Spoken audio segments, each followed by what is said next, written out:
நம்ம அந்த வெடிகுண்டை வெடிச்சதை அப்படியே பார்த்துக்கிட்டு இருந்த கூட எல்லாம் பிடிச்சாந்து வச்சு இங்க இருங்க அதை விடுங்க. வாழ்க்கையில மகிழ்ச்சியா இருக்கணும்னா என்ன செய்யணும்? மகிழ்ச்சியா இருக்கீங்களா இல்லையா? அப்படி இருக்கணும்னா என்னென்ன வழிமுறைகள்லாம் ஃபாலோ பண்ணணும் அப்படின்னு கேட்டோம். வெயிலுக்கு உகந்த ஜூஸ் மாதிரி விட விட விட விடன்னு பதில சொல்லுதாவ. மனுஷனுக்கு ஒரு ஃபேமிலி, நல்ல ஃபேமிலி அமைஞ்சிட்டா போதும் சார். இல்லை நல்ல சுற்றுச்சூழல், ஒரு வீடு, அதுக்கு ஒரு கார் இருந்துச்சுன்னா தானா மகிழ்ச்சி வரப்போகுது சார். ஏன்னா சார் மகிழ்ச்சி என்னை பொறுத்த அளவுக்கு போதுன்ற மனசு இருந்தாலே அதே திருப்தியாக நினைக்க எனக்கு மகிழ்ச்சியாக நினைக்கிறேன். குழந்தைங்க பேர பிள்ளைங்க எல்லாம் நல்லா இருந்தா போதுங்க. அடுத்தவங்களை பற்றி கவலைப்படாம, கடன் வாங்காம நிம்மதியாக சந்தோஷமா இருக்கணும். எல்லாருமே சந்தோஷமா இருக்காங்க. ஒன்றும் யாரும் குறை இல்லாமலாம் இல்லை, எல்லாம் நல்லா இருக்கிறாங்க. என் பிள்ளைங்களோட இருக்கிறதும் எங்கள் வீட்டுக்காரோட இருக்கிறதும், அதாவது பொதுவாக ஃபேமிலியோட கூட்டு ஃபேமிலியாக இருந்தாலும் பிடிக்கும் எனக்கு. அதனால முன்னேறி வரும்போது மகிழ்ச்சி நிறைவாக கிடைக்கிது.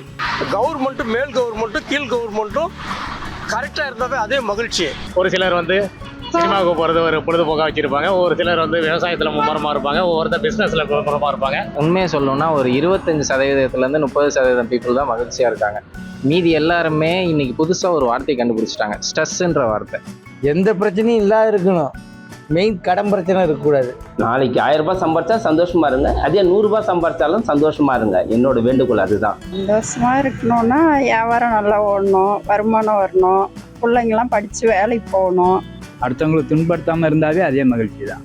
நம்ம நட்பு வட்டாரத்தை பெருசு பண்ணிக்கணும். ஏன்னா அவங்க நட்பு வட்டாரத்தில் இருந்தால் மட்டும்தான் நம்ம நல்லபடியாக இருக்க முடியும். அதுமாதிரி நமக்கு அமைகிற உறவுகளும் நமக்கான ஒரு தேவைகளை அவங்க அன்பாக கொடுத்துட்டாங்கன்னா நம்ம மட்டும் இல்லை, நம்ம சுற்றி இருக்கும் எல்லாருமே சந்தோஷமாக மகிழ்ச்சியாக தான் இருப்பாங்க.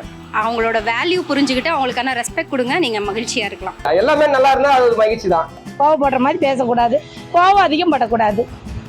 நம்ம சந்தோஷமா இருக்கணும், பக்கத்தில் இருக்கிறவங்களையும் சந்தோஷமா வச்சுக்கணும்.